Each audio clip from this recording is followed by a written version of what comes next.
What is a franchising agreement and what are the two main kinds of franchising agreements that exist? In this video, we will discuss just that, but make sure to stay until the end of the video to find out the number one clause that you should include in your franchising agreement.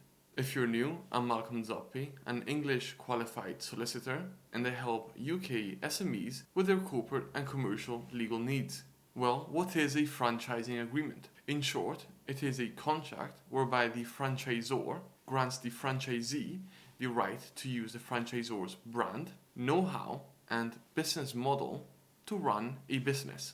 Typically, the franchisor will have developed a significant brand that people recognize and a proven business model, a business that works.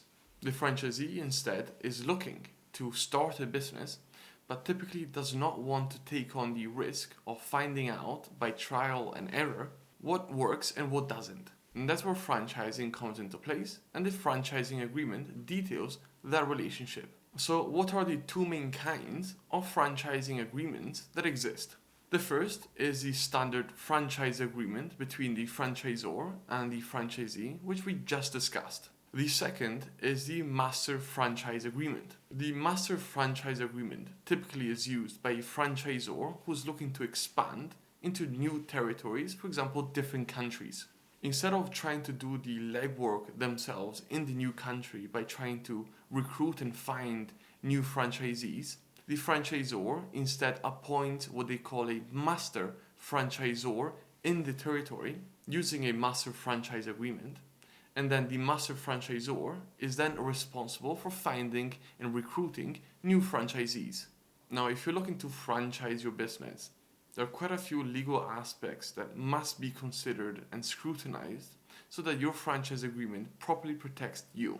If you're looking for professional legal advice with your franchise agreement, feel free to reach out. I have my email on this page.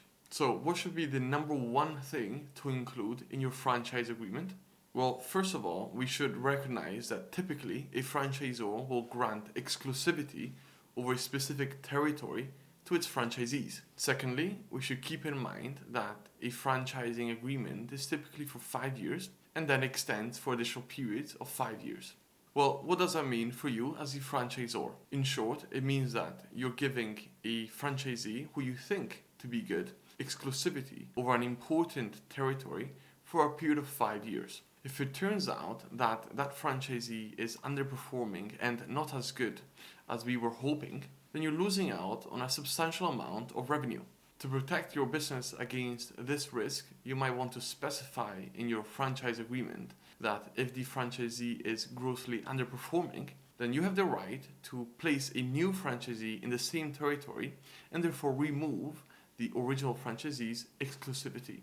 But before you get started with franchising, learn more about the kind of group structure that you might want to deploy with your franchising business. To do so, watch this video right here. Thank you for watching.